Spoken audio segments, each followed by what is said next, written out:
Welcome back to our Clemson's Finest series. I'm Will Vandervoort. As we continue talking with longtime Clemson Sports Information Director Tim Bourret. Tim, in this one, we kind of want to talk about, and we'll dive into more of the as we go through the next 20 years of your career here.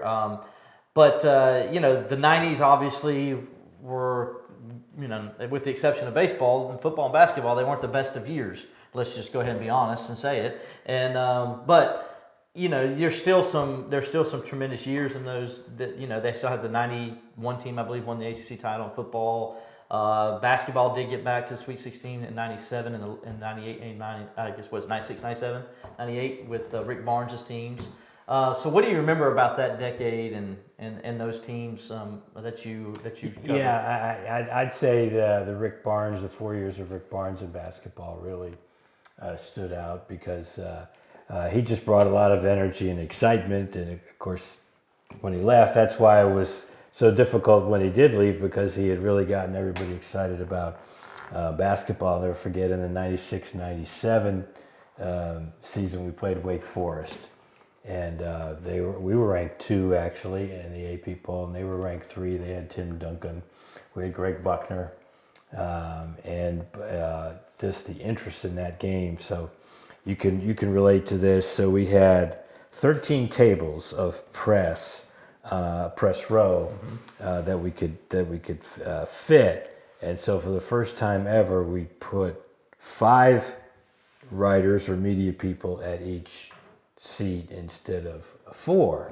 So instead of 52, we could fit 65, but everybody was pretty crammed. It's like we're in Cameron. Right, yes. But I did contact all the media beforehand. I said, listen, here's the deal. I would prefer to try to get as many people at courtside as opposed to farming you up on the top of the Coliseum. And I said, here's what I want to do. And everybody kind of bought in with it. I communicated with everybody so they knew what it was going to be like going in. So it worked out. And also from a media standpoint, we had all kind of television stations and live shots. And I'll never forget the night of the game, walking over with Mr. Bradley. And this was just a year after the O.J. Simpson trial. And Mr. B looked at all the satellite dishes and he said to me, I feel like we're going to the O.J. trial. But we had, the students camped out for tickets. And I went out and counted that night. There were 141 tents on the lawn of Little John Coliseum. Wow. With obviously a lot of students in there. 2 of the students who were in there were Charles Warren and Jonathan Bourret, who are now, went on to great careers on the PGA Tour. And so it was this excitement level, and it really was a deafening crowd that night.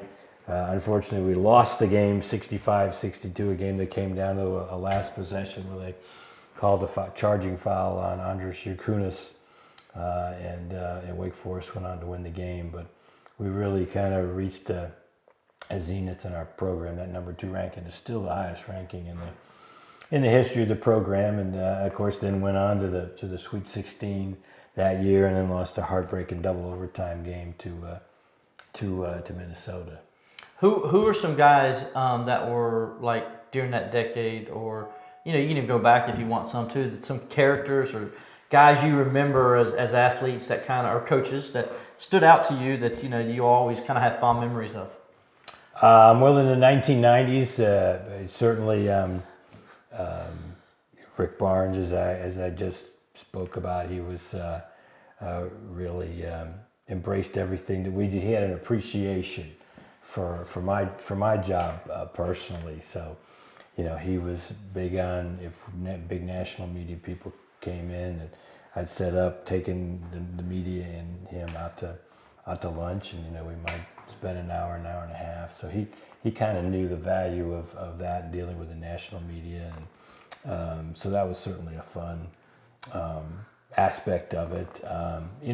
Tommy West, he didn't win as much as the coaches who have succeeded him, but he was a terrific guy to work with and really loved Clemson. he would have stayed at Clemson the rest of his career if he could have. And I really had an appreciation of how much of course, he'd been an assistant with Coach Ford during the 1980s, and really had a natural love for the school. And of course, one of my all-time favorite coaches was Coach Wilhelm, who retired after the 1993 season. But that was probably the most memorable press conference I ever had. You think about all the press conferences I was in charge of in football and basketball, but actually Coach Wilhelm's final press conference was just very memorable. I had no idea he was playing. He had announced he was going to retire after the 1994 season. Right. But he was not a guy who liked fanfare. He didn't want us to put him in the Hall of Fame and the Ring of Honor or whatever. So I got a call from him, on whatever it was, June the 30th, 1994, or 1993. And he said, "Tim, I just want to let you know I'm going to retire tomorrow. After 36 years and doing all these wonderful things." And he said, "So, if you just want to put out a release tomorrow." So I said, "Coach, we got to do a press conference with all that you've accomplished over your career." So he didn't want to have any kind of press conference where he stood up in front of in an auditorium, a McFadden building or anything like that. So I said, "How about you just sit in the dugout and I'll tell the media to come and just gather around you, and you do just an informal type of thing there." An informal gathering, as we always like to say.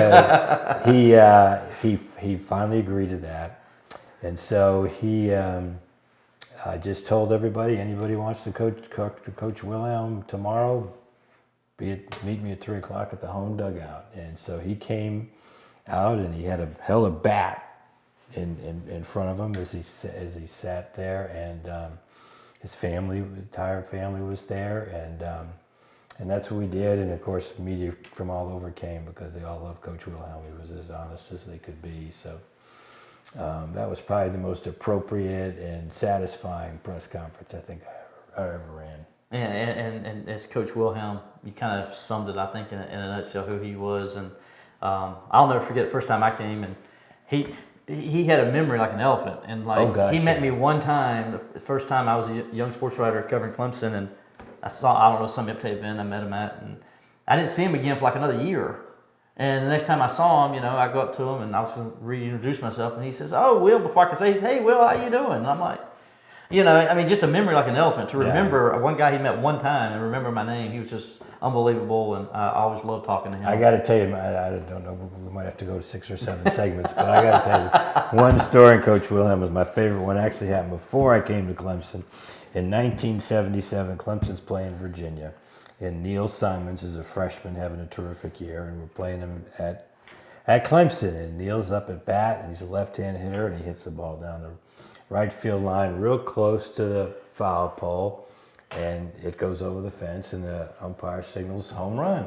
So Neil rounds the bases, and as he comes around third, Coach Wilhelm was coming down the line to talk to the home plate umpire. And Will, gets congratulated by his teammates, and it comes and sits in the dugout, looks out, and Coach Wilhelm is arguing with the home plate umpire. And Will said, "What in the world? I just hit a home run. What is he arguing about?"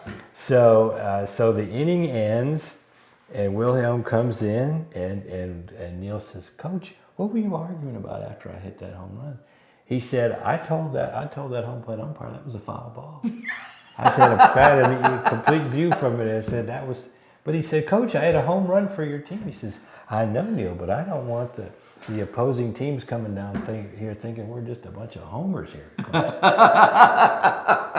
So he was so honest. He was arguing against his own player hitting a home run. That's a great story. That's awesome. That's Coach Wilhelm. I mean, that is him in a nutshell. And before we wrap up this segment, because in the next segment we're going to spend a lot of time on what's going on now and your final years as the football guy. But you did work with Tommy Bowden for a long time, and I know you and Coach Bowden are close.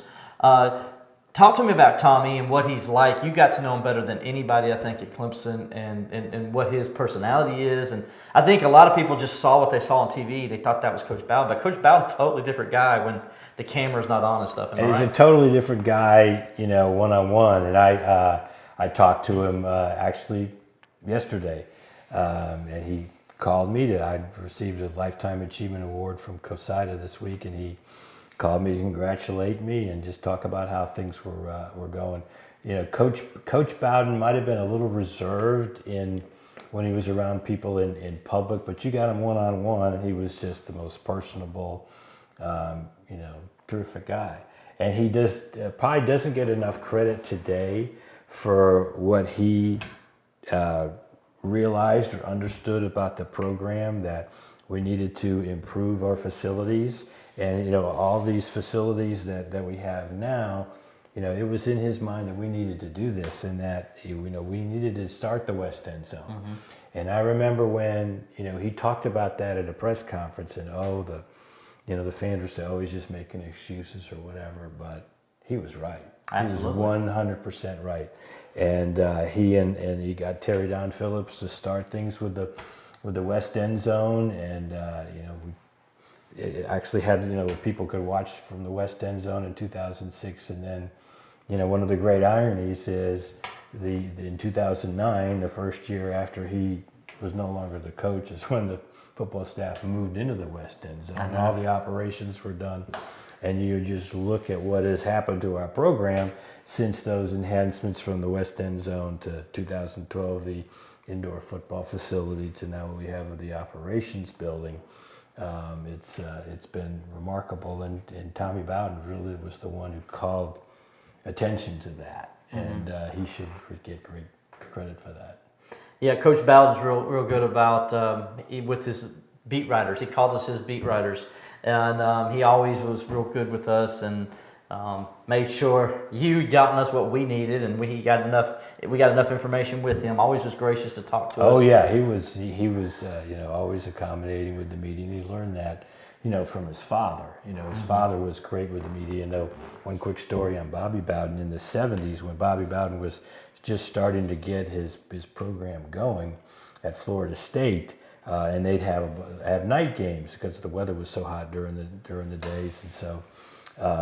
But what Bobby Bowden would do is he had to deal with his SID, Wayne Hogan, that if they were up by more than 10 points with 5 minutes to go, Hogan could pull him off of the sideline and get quotes from him while the game was still going on. Wow. About the game, so they had time to type up the quotes and pass them out so the guys could have quotes from Bowden on deadline. And so they would literally pass out quotes just as the game finished from Coach Bowden. He wasn't even in the locker room yet, but the Florida writers could have those that in their stories. So that's the extent that Bobby Bowden went to help out the media. You listening, Ross? Night games in the Valley.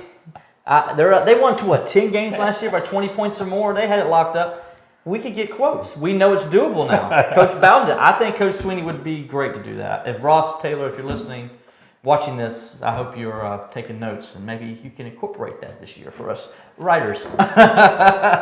Anyway, that's going to do it for our third. Sorry I brought that up, Ross. We're going to remind you. That's going to wrap it up for us in our third segment here with Tim Bourret. Come back, we're going to talk about Dabo Sweeney and what's going on with Clemson now, and Tim's relationship with Dabo and all those good things. Stay tuned to TCI for more.